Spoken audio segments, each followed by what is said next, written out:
This is Marco Reus. This is Shinji Kagawa. This is Nuri Shahin. Hello, this is Jadon Sancho. And you're listening to the Yellowwall podcast.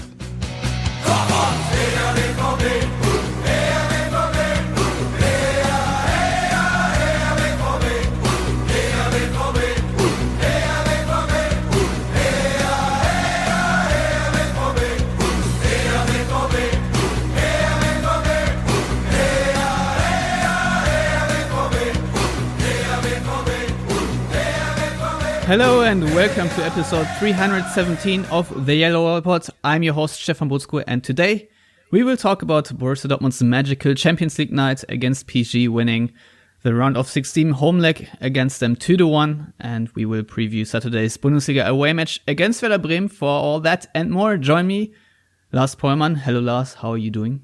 Hello Stefan, I'm fine, how are you? Very fine myself. And also here, Konstantin Eckner. Hello, Konstantin. How are you? How is it going? Pretty well, especially because we have another sponsor for this episode. And this episode is sponsored by Thomas Kutsam from Linz, Austria, at Kutsi17 on Twitter. And if you also want to become a sponsor for an episode like Thomas, go to patreon.com/theyellowwall for more information. And with that, enough housekeeping, and we can dive right into the magical night that was Borussia Dortmund beating Thomas Tuchel and his Parisian team. Haaland, that's nicely done. Sancho lays it wide. Hakimi plays it back in. Haaland, is he going to finish it? Yes, he has! Him again! Reina. Haaland on that left foot. Two! What about that? Stupendous strike. That nearly took the net off. Yeah, I think we all had a lot of fun watching this game. Konstantin, before we talk about the grand scheme of things and whether Dortmund may move past PSG in the round of 16 or not, let's talk a little bit about the matchup between Favre and Tuchel. I think you and I were both surprised that the former Dortmund coach opted to sort of mirror the Dortmund formation. We saw a 3-4-3 system on both sides, and I would say both sort of played with a back five in defense, and thus it was a pretty conservative game. Nevertheless, I thought it was interesting tactically, and in the way it played out in the end. Dortmund obviously won and were the better team. Do you have an overall explanation why Dortmund did win the tactical battle, if you will? I mean, you can ask if they really won the tactical battle, because PSG's or Tuchel's approach was to make it conservative, make it slow, make it a much more nil-nil game, which they almost were successful with. Especially the first half was pretty much what PSG wanted, I guess. Meaning that, I mean, there was one Haaland attempt and maybe the one curler from Sancho, but that was it in terms of offensive output from Dortmund, so there wasn't really much going on. Sure, then Haaland scored the first, but PSG scored a very important and still important away goal. So if it wasn't for the second Haaland goal, which was a absolute screamer, but it was not something that's hit a lot in these kind of matches, then PSG would have won. So I mean, it's a little bit, I don't know. We write history in the aftermath, and that comes down to it. So I was surprised what Tuchel did, because Paris played 4-2-2-2 most of the time in the past couple of weeks or months even, with some variations, but almost always with a back four. So yeah, I was somewhat surprised, especially that he left someone like Icardi on the bench. But other than that, I didn't think that like PSG did that badly. So because like in the French media, they really jazzed up the match that that's like the be all end all kind of games where PSG has to perform and they have to win, and it's about, you know, being a successful season or not. But that also puts pressure on the team and on Tuchel, and why not going for a little bit of a more conservative kind of approach, not being beaten away and then of course winning the home match. And I mean, right now it's not perfect for them, but we can talk about who's the favorite going to the quarterfinals, and I think after that match it's PSG actually, because recent past has shown that Dortmund away against top tier teams, it's a completely different story than when they play at home. So, I mean, the one away goal was maybe enough for PSG just to run through. So it wasn't pretty, but it might be successful in the end. All right, fair enough. I still think Dortmund in these 90 minutes had the upper hand. It was a very nuanced game, and I think that made it very appealing to me that it wasn't a match where you had a shootout, which some, and me amongst them, predicted. Lars, was it the kind of game you would have seen coming from both coaches and the setup they chose? Well, I was certainly a little surprised to see PSG going with the conservative approach, even though I kind of understood relatively quickly during the game why Tuchel did it. I will say I haven't really watched them too much recently, and obviously watching PSG in Ligue 1 games is basically pointless anyway if you're trying to predict what's going to happen in the Champions League, because opponents like Amiens, where they drew 4-4 with I think 7 different players compared to the ones playing in Dortmund on Tuesday. I mean, you can't really learn too much from that, but given the fact that Dortmund at home is a pretty tough fixture, I would say, for even for one of the jazzed up super teams of this era, which PSG at least on paper are. I can kind of understand why he went with it, and certainly understand why Favre didn't change anything about his approach. I mean, I'm pretty sure we are going to see Dortmund as at their more conservative, defensive, apprehensive in Paris. So at home they had to at least win the game to give them a chance to advance in Paris, because I mean, I think we all agree that had they lost at home, there was not going to be a chance of advancing to the quarterfinals. So, given those sets of circumstances, I kind of saw fewer goals coming than people were predicting. I don't know why exactly people thought Dortmund were suddenly going to, be involved in a 4-3 kind of scoreline in the Champions League, which just hasn't happened recently. I mean, they kept Barca at bay, granted without Leo Messi, if I remember correctly. I think he only came on for the final 15 or 20 minutes or so. And was very out of shape then. Yes. Yeah, but I mean, still Dortmund at home, that's, I would say, with some confidence, among the 5 or 6 best sides in Europe at this point, given just their attacking talent that is playing on, great runs of forms, be that Sancho or Haaland, Brandt before his injury. So there's a lot of quality in Dortmund's team that at home is, pretty hard to play against. So I didn't see, PSG making this an open enough game for there to be many goals. So I wasn't really surprised by only 3 goals in the game, certainly after the first half, which was, as Konstantin alluded to, kind of a bit of a dead rubber almost, even though I think Dortmund were clearly better side then. But as he said, not many real scoring chances. And I think on PSG's side, Marquinhos, Thiago Silva, and Marco Verratti did so well in the first half to kind of keep Dortmund at bay. So at the latest, after 30 or so minutes, you knew that this wasn't going to completely explode in the second half anyway. Yeah, I felt, especially in the first half, Dortmund had a lot of breakaway chances because they sat quite deep situationally, and then had counter-attacking chances, but just didn't make a lot out of it. I mean, a lot of people will remember the cleared corner by Haaland, then his sprint forward.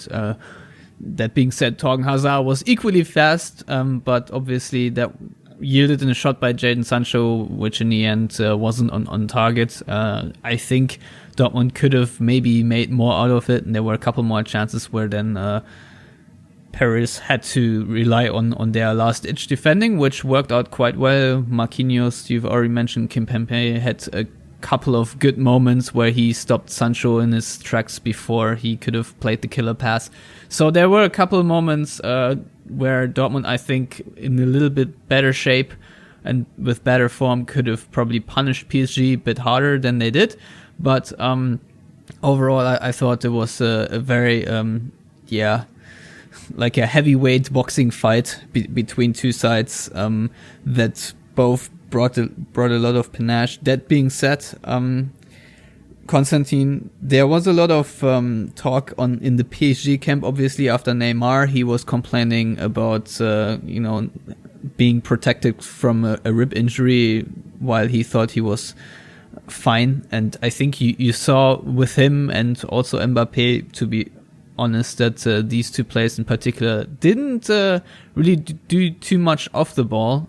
Do you think this could be also an advantage going into the second game, or do you expect Neymar in the return leg to be in a different shape because maybe his physical shape wasn't up to the task of such an intense game?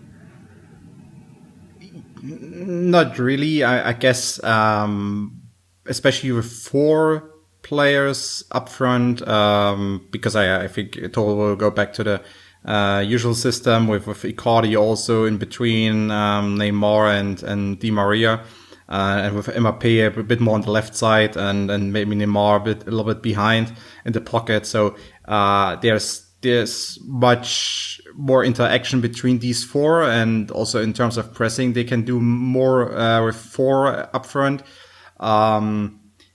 But it's hard to tell, actually, because as Loss already mentioned, watching the Ligue 1 matches, these 4 players up front, bar Di Maria, because Di Maria is more of a workhorse, they don't do much in terms of like tracking back and if they are bypassed, if they form a pressing line, if they are bypassed, then it's not like they really move backwards and try to still regain possession. But that's Ligue 1. So often enough they don't really have to do much of these defensive kind of thing or these defensive tasks, because still there's Meunier and Bernard or Kurzawa, and especially Verratti and Gueye, who were really a presence in the midfield. So it's different. It's different. What I think what they will try to do in the home match, because of how Dortmund played against other top teams away, against Barcelona, for instance, dominate or pretty much dominating Barcelona at home, and then in Nou Camp not being really out there, not doing anything, being really nervous in possession in their own half. Same when they played Atletico last season after really obliterating Atletico at home, not being really there in the Wanda Metropolitano. So it's just, I think PSG will know about it, and they, of course, not the same crowd in Paris, of course, than in Madrid or at Atletico or in Barca still.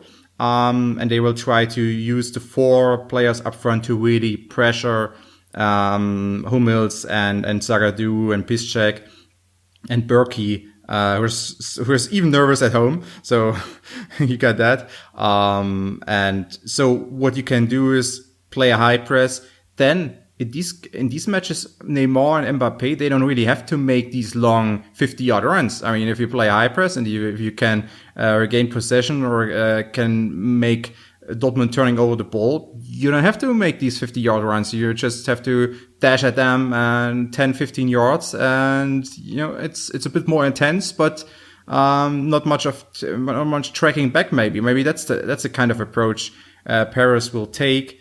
I can pretty much see that, and if Dortmund is as nervous if they are as nervous as they were in past matches at away against these kind of teams, then it won't be pretty for Dortmund. And I mean, Dortmund has to show that they can do something else. And right now, I don't really see it, because we don't have to overstretch what happened against Paris. Paris was conservative and underwhelming. I wasn't like Dortmund was out of this world. It wasn't really. Yeah, that is true. I thought that in many parts of the game, Dortmund didn't play their best game. And I think they have a lot of room for improvement still. What I found interesting about PSG, and I don't know if that was inadvertent or not, but they didn't really play a lot of, they just didn't have a lot of wing play, to be honest. They were focused very much on the center. And that obviously meant that we had a very tasty matchup between two central midfield pairings with Witsel and Emre Can on Dortmund's side, and obviously Marco Verratti and Gueye on the other side. And Axel Witsel already talked about his new partnership with Emre Can before the game and how it has a little bit more balance. And I have the clip here, so I'll just play it. He came 1 month ago. He adapted himself really good in the team. In the 2 games we played together, we felt straight away good. I think he can give to us also with me in the middle more balance, because as you know, before I play with Brent, fantastic player also, but he's more offensive mind. And Emre Can is like more like a number 6, but we did two games together, really good, and we'll see what the coach will decide tomorrow. But if we play together, we'll be good. I like him, yeah. Yeah, so I think we can hear that Witsel prefers playing next to Emre Can, and after the game, I think he was a little bit more energetic. We are a little bit tired. I think Emre too. But I think today we won the battle in the middle. You were better than Gueye and Verratti today. We fight a lot. We recovered the ball a lot in the middle. So I think we did a fantastic job today. Me and Emre also, fantastic. Lars, Witsel said after the game that him and Emre won the battle against Verratti and Gueye. Do you agree with that sentiment? And what do you make overall of this newfound partnership, which I personally think is here to stay now, especially knowing Lucien Favre's preferences? Well, I would agree that they won, even though perhaps individually I would still say that Verratti might have had the best game out of all 4, but Idrissa Gana Gueye just had a kind of torrid evening, so he kind of dragged Verratti down, who I have to say I think is, in my opinion, probably PSG's best player.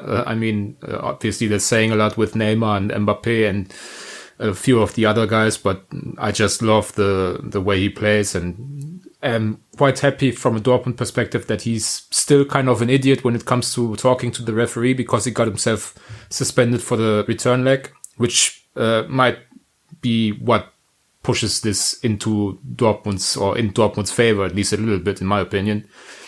But yeah, I mean, certainly Can and Witsel as a pairing, as a couple, did better than Verratti and Gueye, I would say. And it certainly feels like Witsel needed someone next to him with a bit more muscle than Julian Brandt, even though we've seen that pairing work really well in other games too. So it's not like they necessarily had a glaring weakness there in all aspects. I think certainly off the ball and in terms of mentality, Emre Can has really added quite a bit to this Dortmund side. I think it makes... So you're saying it's not only Mentalitätsscheiße? That's what you're saying?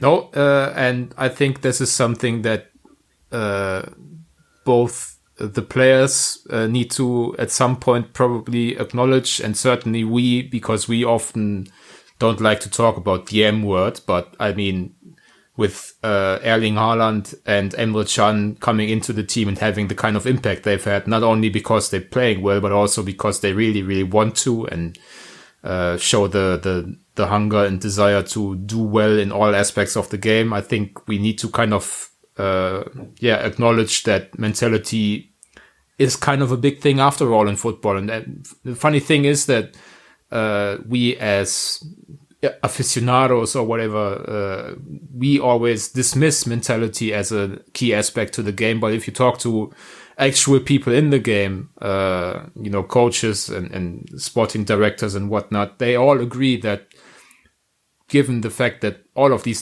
players are so talented, the thing that sets people apart is actually how much they invest, if you want, or how their mentality towards the game is. So that as a short aside, I do think that I would agree with the notion that Favre is probably likely to stick with Witsel and Can for the time being. But I mean, now that Julian Brandt is coming back, maybe not for the Bremen game, but the one after that against Freiburg, I believe, that being a home game against a somewhat pedestrian side, I could see the change being made there with Can moving into the back line, which reportedly was the plan all along when they signed him. So I wouldn't say that plan, if indeed if it was indeed the plan, I don't think they have completely abandoned it after, I think, 3 performances of Emre Can in the starting 11, 2 of which were, any good, because against Leverkusen, he himself might not have played too bad, in my opinion, but he didn't really, or his presence wasn't enough to keep Dortmund from giving up catastrophic goals. Yeah. What I really enjoyed about Emre Can is the Charlie horse he gave Neymar very early in the game, and then I think was it Di Maria who also had the similar knockdown by him, and just overall that he made it out of this game without a yellow card, just outstanding. That's usually Bayern Munich levels of luck. So that's very positive for Dortmund, obviously, and I think there was a moment where he ran next to Neymar to win a ball and stopped it right next to the sideline and passed it on. And you can't see it on TV, but according to all the eyewitnesses, he turned around to the yellow wall and flung his arms up, and you can definitely hear on the audio that the fans and the crowd reacts. And Lucien Favre talked a lot about his communication skills. That's obviously predominantly with the team and his teammates. You could see him give Emre Can, give Achraf Hakimi, a couple of, instructions and here and there. So he seems to be a natural born leader for this team right now, which they desperately needed. But also the communication with the fans in such situations, I think, is important and does make a difference here and there. So I think a lot of Dortmund fans will fall in love more and more with Emre Can as time goes on. But obviously, with him taking more defensive duties, he frees up Axel Witsel in other aspects of the game.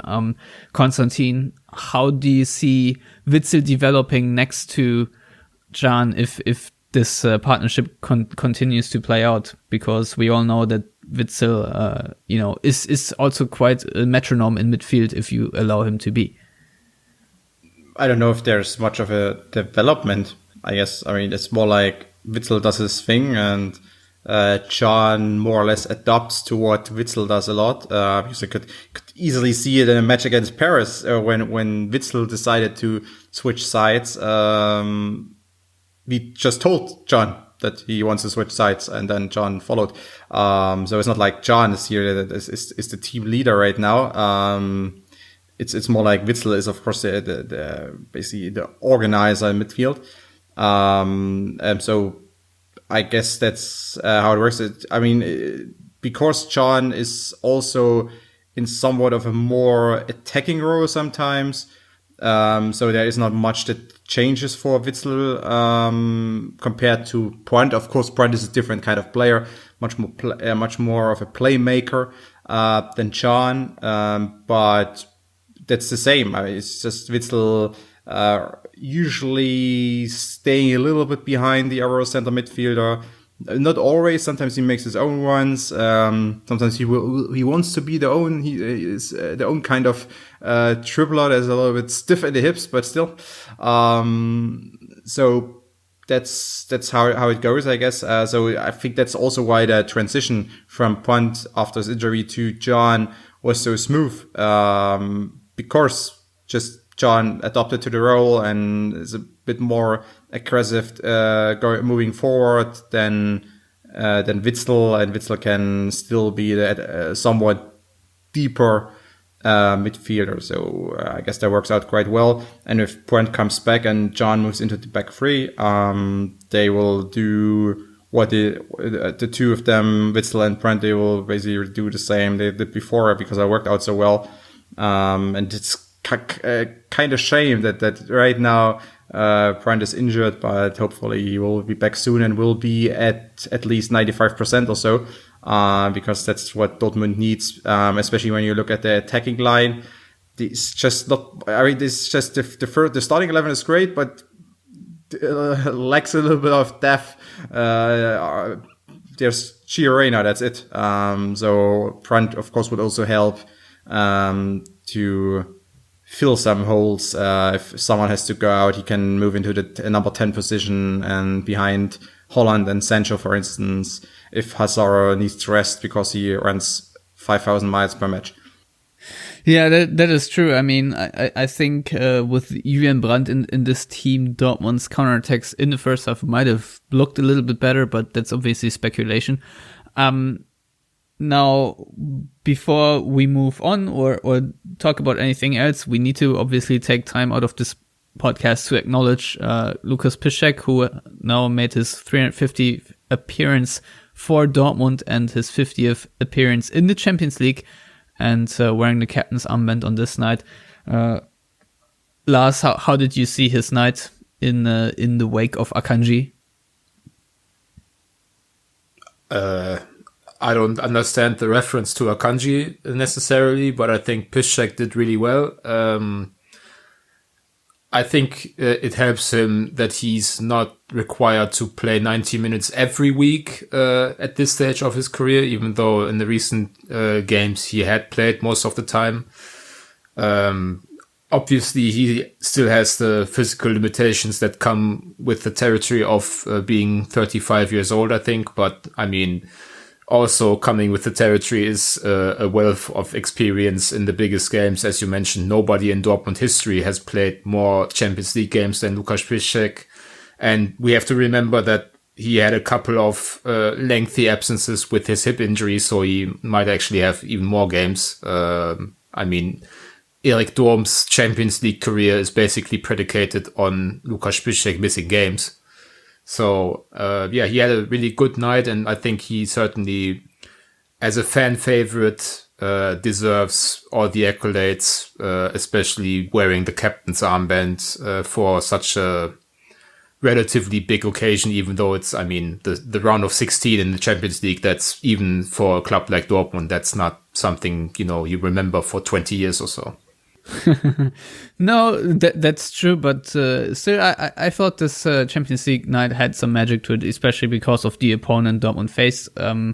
So, you know, obviously PSG themselves don't have the biggest Champions League pedigree, given that they have crashed out of the run of 16 so many times, but it's still a high profile matchup going through the names you face there. And I mean, Neymar and Mbappe showed quite quickly what they can do if they you know, put the foot on the throttle. I thought it was a slip by Zagadou. I don't think it really was a mistake in that sense, but very unfortunate. Otherwise, I think he had a good game, but who definitely had a good game was Erling Haaland again. First goal, he poached nicely, and then obviously the second one, a world-class strike. Konstantin, how did you see his performance, his movement, and him going up against Thiago Silva and Marquinhos, who certainly aren't the worst defenders in the world? No, they aren't. Although Thiago Silva has lost a step or two.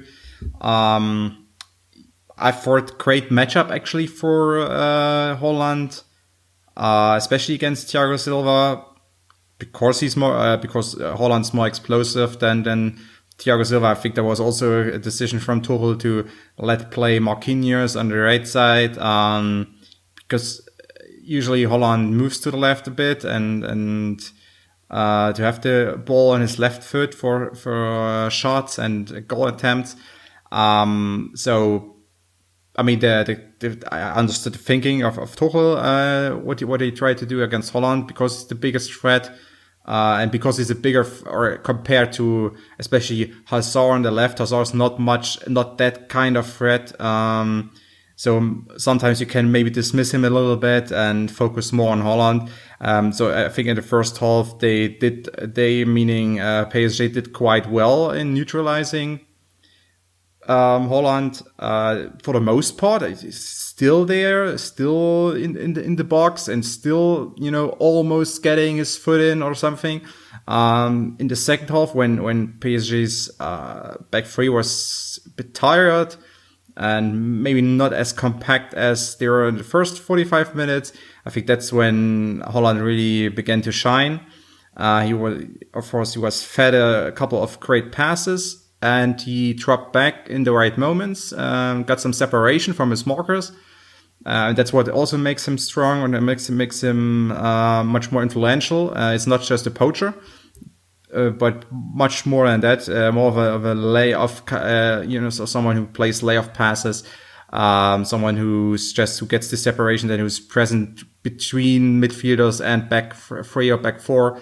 And that's what he did, and that's why he was so crucial for Dortmund's game, for Dortmund's attacking game, second half. And of course, then he had the one thing where he just washed forward and tipped it in, the Guerrero shot, I think.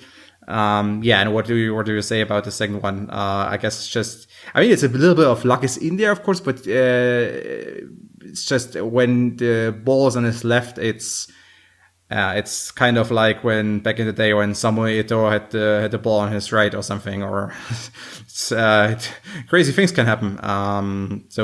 I think, but what that match has shown really is that Holland is not just a poacher.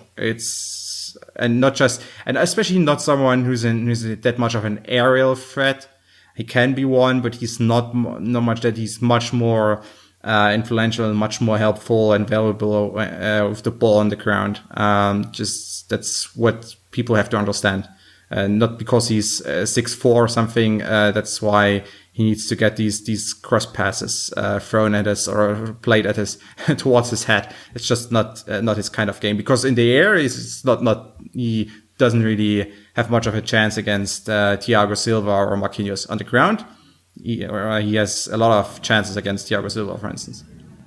Yeah, what I liked about the first goal especially is that Emre Can basically pulled him out of the defense with a hand motion, sort of a Jedi trick there. That looked really cool, and obviously was super effective. And kudos also to Hakimi, I think it was, who played the cross in sort of a curling motion that just sort of cut through the lane of PSG defenders who weren't all that poorly positioned in the box.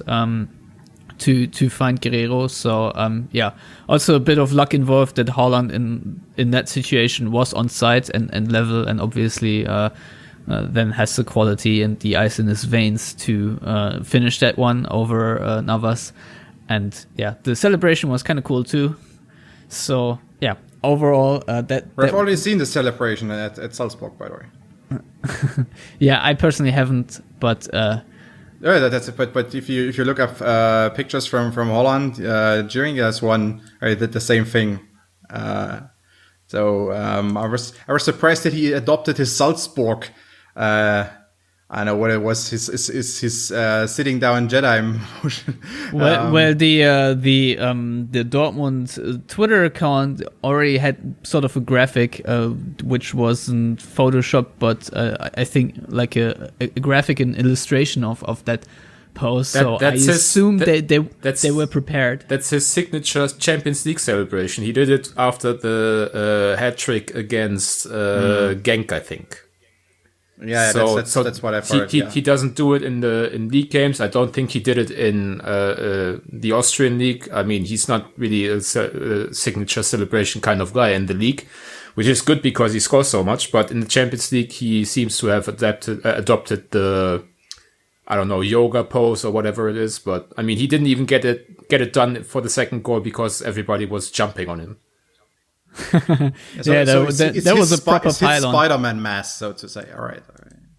Yeah, minus the part where you get booked for it, so that's very good.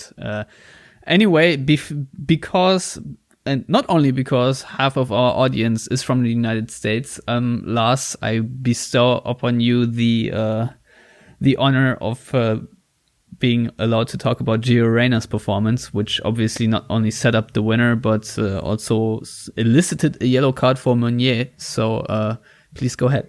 Yeah, first of all, I want to reiterate a point Konstantin made just with one quick stat. Erling Haaland had, I think, 47 touches of the ball on Tuesday night.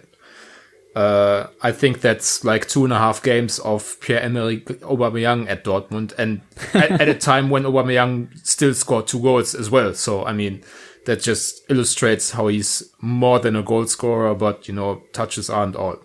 I think... Yeah, and the other half of Aubameyang touches were the kickoff after Dortmund conceded. Yeah, that's also kind of true. As for Reina... Honestly, I mean, I am a big fan of his. I think he has a very bright future, and I am basically on record in saying that he's already a better player than Pulisic ever was for Dortmund. But I don't really think his assist was all that special because there was zero pressure from Paris defenders on him. And Haaland offered, as Lucien Favre alluded to in his press conference on Thursday, offered him the great passing lane with a good run towards the box. So it's, you know, if you watch the scene, you could even argue that maybe the better pass would have been into Sancho's run, who then Medif squared it just off to Haaland, and that probably would have also yielded in the goal. But you know, in hindsight, it's hard to really complain about it. And yes, it was crazy how open the entire sequence was from Hummels' pass to Reina to then Haaland. But this is why I asked you to talk about the entire body of work after his substitution, basically. Yeah, I mean, it's every sub appearance of Reina is. I mean, the base level is he's not afraid of anyone. He's going to run at you. Not everything's going to come off, but just to have that courage at 17 years of age is great. You can always see that his body is very well developed for a 17-year-old. I mean, he's a little over 6 feet, I think.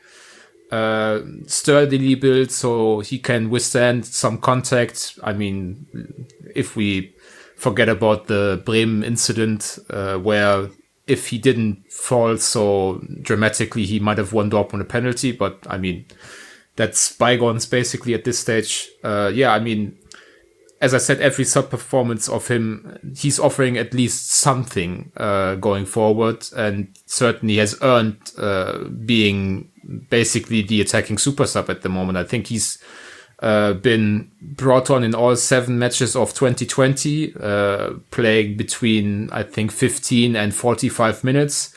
Lucien Favre, once again, in his press conference today, was full of praise for Gio Reyna, which, if you know Favre, as we talked about in the previous episode, he just doesn't really do this too often. He doesn't wax poetic about a player, especially a young player. So, and Favre said that Reyna's playing time needs to grow steadily, or peu à peu, as Favre tends to say. But he also kind of said that at some point he's going to have to start a game, I guess, because he can't, hold him off any longer. And I'm not sure when it's going to take place. I don't think they are in rotation territory right now, because the next Englische Woche is the second game against Paris, if I'm not mistaken, in 2.5 weeks. So it's not like they need to take someone out to manage the strain on their energy levels or whatever, but I'm certain Gio Reyna is going to start a couple of games here and there before the season's over. And I mean, give him the entire summer with the first team. I don't know if there's any, youth national team kind of BS in the summer where he has to spend a lot of time playing against overmatched Panamanians or whatever. But I mean, if he has the summer off, full summer prep with Dortmund, I think he's going to be basically a full-time player for the next season. And that's remarkable given, his youth and the fact that he's only played like less than 200 minutes for Dortmund at this stage. Yeah, especially since he basically was only promoted to a full professional in this winter. So if you will, that's sort of the third edition next to Emre Can and Erling Haaland. I will just quickly say that I appreciate it. I think you wrote it, Lars, that Dortmund, I think right now are trying to sell themselves as we don't buy stars, we make them, or something like that. And, the irony here is that it's Emre Can and Haaland having the biggest impact on this team right now, which were obviously bought in the winter. Obviously, Can still on loan until June 30th, but the club has already announced that they will make it a permanent 4-year deal at the end of this season.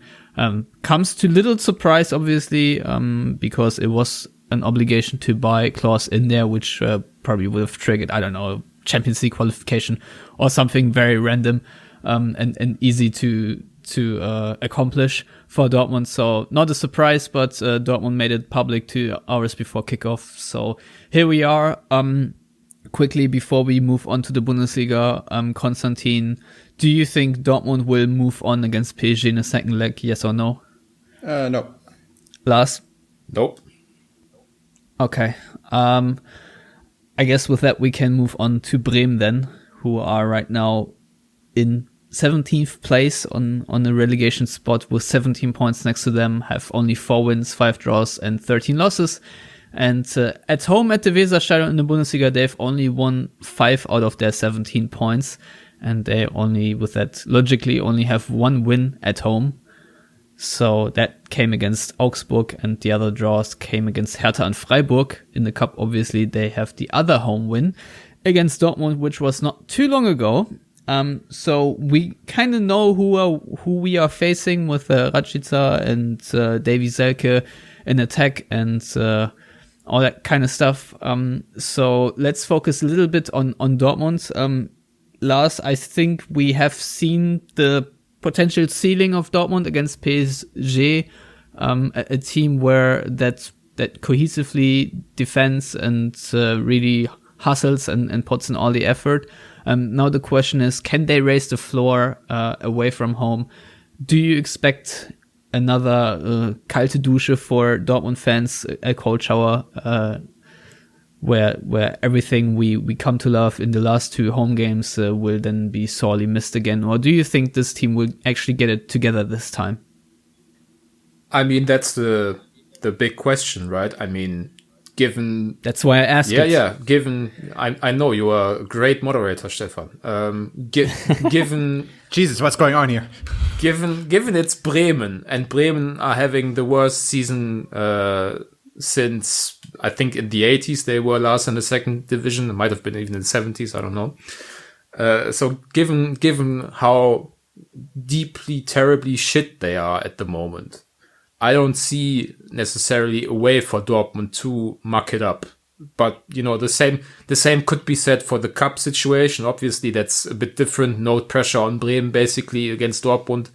And, 12 games out from the end of the season, they are staring down the face of relegation and facing Heidenheim and Regensburg instead of Dortmund and Bayern. So, I mean, that does something to players, and certainly seems to me like, from the outside perspective, that Bremen are kind of at their wits' end and are just at the stage where they're trying everything. I mean, they've already exhausted the tried and tested Kurztrainingslager option, which is going away for, a couple of days in a short-term training camp, which they did ahead of the Leipzig game, which they then turned around and lost, I think, 3-0. And the game was basically over after 10 minutes, and Leipzig really didn't push the envelope out in the second half, given they were going to face Tottenham 4 days later. So, I mean, given how Bremen are doing at the moment, I just can't see how Dortmund would be able to not, follow up on their good performances against Frankfurt and PSG. But obviously it's Dortmund away from home, so everything's on the table. And the hope would be, I guess, that in the new setup, if you want to call it that, with Haaland up front, Can providing muscle next to Witsel. No Akanji, as harsh as that may sound. I mean, if they are, if there's going to be a setup for Dortmund in which, you know, away defeats with really poor performances against bad teams are to be avoided, I think this would be the one. All right, so at Shifty Rezi asks, where does Brandt fit in now that Witsel Can is a must moving forward? And PS, love the podcast. Keep up the great work. Thank you, Shifty. Konstantin, we've already touched upon this a little bit, and it's still not entirely sure whether Julian Brandt can play or not. He didn't train for 10 days. Lucien Favre had his stoic wait-and-see approach at the press conference today. But assuming he could play, I don't know if he could start, but how would you integrate him against Bremen if he were a starter, and would you break up the Can-Witsel partnership or not? What are your thoughts on this particular game? Yeah, I don't think he will play against Bremen, right? But I guess if he returns, or when he returns, of course, then you most likely move Can into the back three. Although, I mean, I was kind of a fan of the idea Can being the right side at center back in the back three. But seeing how he performed in midfield, I'm not sure. So I'm not so sure anymore what to do actually. What I could also see is that maybe someone like Hazard gets benched and Brandt plays on the 10 as a number 10 behind Holland and Sancho, for instance, something like that. So changing the system a little bit. It's at least against some opponents, like Paris, for instance. Of course, against Bremen or some mid-table Bundesliga side, you could still do Brandt in midfield and Can in the at the back. But all that would have to bench Piszczek, which seems also a little bit unfair right now. So it's kind of a great problem to have if you have more than 11 players that are pretty much ready to go. But yeah, there are a couple of variations Lucien Favre could use, especially given that maybe against Paris you need a bit more of a conservative approach, or he wants to apply a bit more of a conservative approach than playing against Werder Bremen or who else ever. Yeah, and that question can obviously only develop further if and when Marco Reus returns, being fully fit. Lars, if you look at the team that played on Tuesday night and obviously on Friday night, and then add Brandt and Reus to your disposal, how would your team then look like? How do you think Favre solves that puzzle? Well, I think the first to go would be Torgan Hazard. I mean, he doesn't really deserve being dropped, but he has already been dropped a couple of times by Favre in the second half of the season with the integration of Haaland. So, I mean, that seems like a logical thing. I know Marco Reus really wants to be like a number 10 or play behind the striker, but I mean, Dortmund's 4-3-3, the width is provided by Guerrero and Hakimi instead of, you know, the two outside attackers, if you like. So if you look at how centrally Sancho positioned himself in the first half, especially against Paris, I think it would easily be attainable for Reus and Sancho to both kind of work the inside channels, if you like, in the half spaces. So 4-3-2-1 basically? No, I mean, the thing is, I would actually say that Dortmund would be likely to turn to a back four again with the emergence of Can in midfield as opposed to the back line. But the problem is you don't like your options at the right-sided center-back position in a back four because, I mean, Hummels did really not look good there against Leverkusen. I think we know at this point that he's basically a left-sided center half in the back four.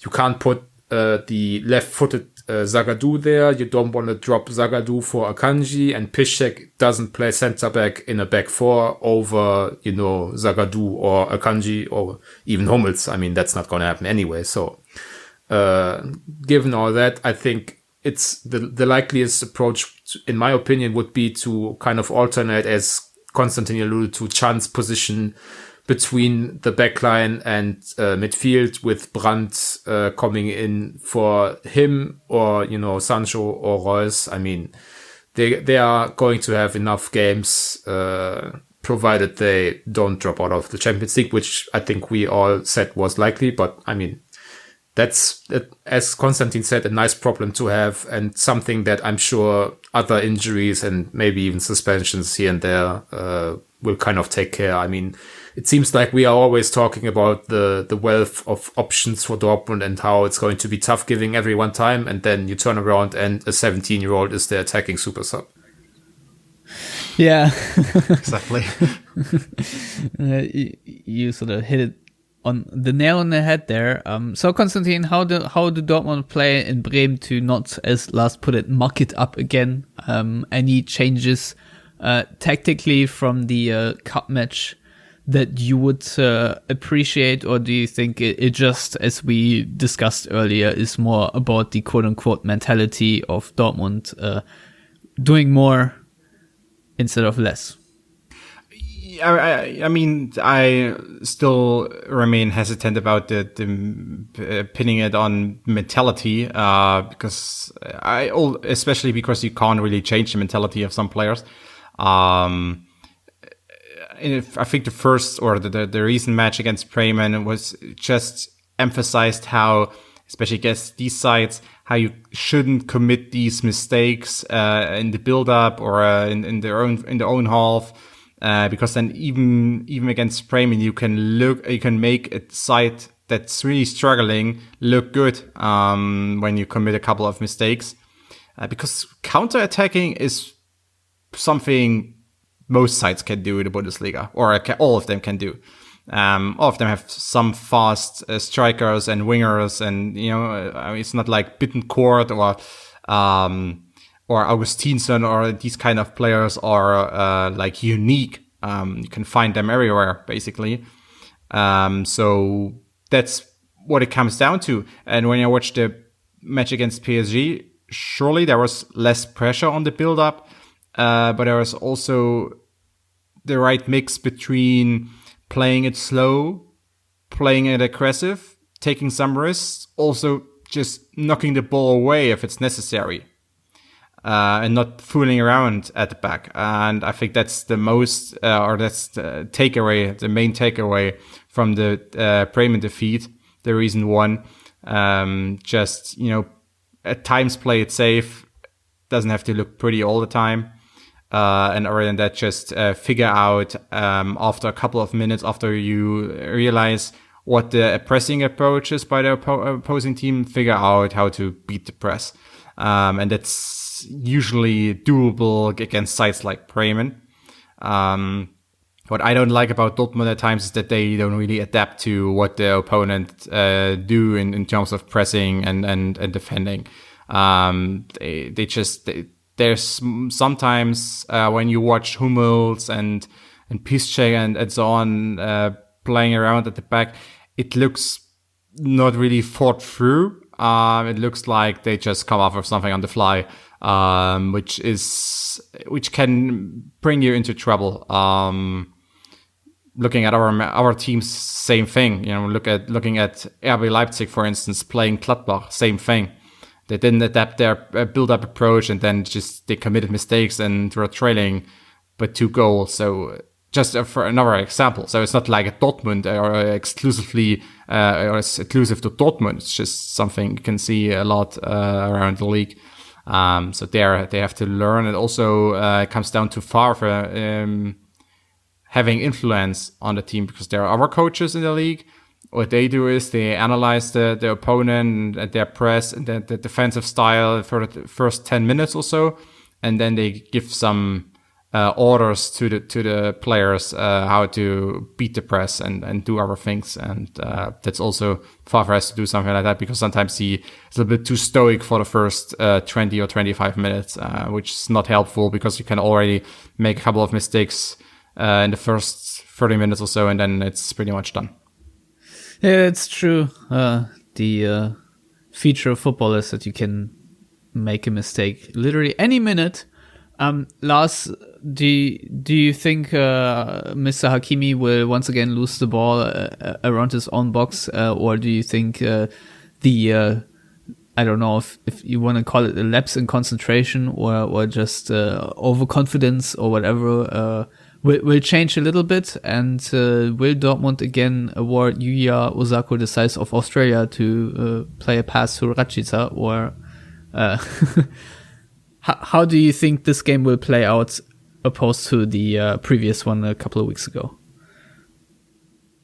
As I said before, the cup situation is totally different for Bremen. I think that has an effect on teams, especially when the pressure is kind of a negative one of, getting relegated. I think that's a far more difficult situation to work around, as opposed to having the option of attaining something positive like, qualifying for the Champions League or whatever. So, or indeed advancing in the cup. I mean, that's something that a team can get done with one great effort. And I mean, it was a good effort from Bremen. I don't think that necessarily they won the game as much as Dortmund lost it, if that makes sense. I mean, I said it after. Makes a lot of sense. After the game, I said, I mean, basically Dortmund were kind of shit and deserved to go out, but also they wouldn't have gone out if Marvin Hitz gave them even a replacement level goalkeeping performance, because he was, in my opinion, at least partly at fault for both the first two goals, if I'm not mistaken. So,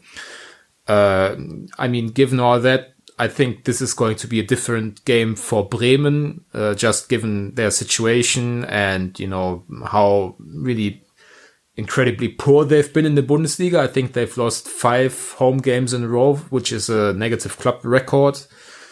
And from Dortmund's perspective, I mean, there are still going to be mistakes in their game. I mean, that's just who these players are. I mean, Achraf Hakimi is not suddenly going to have like a perfect outing and make no defensive mistakes or not abandon his position at an inopportune moment in the game or whatever. But I mean, the question is, how frequently will that take place, and will that, go down in the score sheet, and will that give them like a mountain to climb, which, I mean, given the form of Haaland and Sancho and, even Can and Witzel and Hakimi and Guerrero, I mean, they're given all the attacking talent in Dortmund's team being on a pretty decent run of form, I would say. I think they just have too much to handle for a struggling Bremen side. So, as I said before, I don't really see how Dortmund would be able to muck it up, but I mean, it's still Dortmund away from home, so they might find a way to surprise me. Yeah, we will see. Obviously, the thing is, I actually don't expect a lot of rotation. That being said, Emre Can, I think, played the first 90 minutes of this season, and Erling Haaland looked very shot after the Champions League game. Jadon Sancho, I think, could use a break as well. Torgan Hazard has run his lungs out, but I think he'll be fine. So I could make the case for a couple of rotations here and there, but I honestly don't see it happening at this moment, especially because there's a whole week to recover in between the next games. So Dortmund should be fine on that front. And if Julian Brandt is fit, he probably will then just replace Emre Can after like 60 minutes or so, and Dortmund just become a tad more attacking or so. I don't know, but that's what I expect. Konstantin, I think it's time to move on to predictions, so I'll ask you for the prediction for this game on Saturday. I think I will stick to the cup prediction, which was, I think, a 3-1 or something for Dortmund.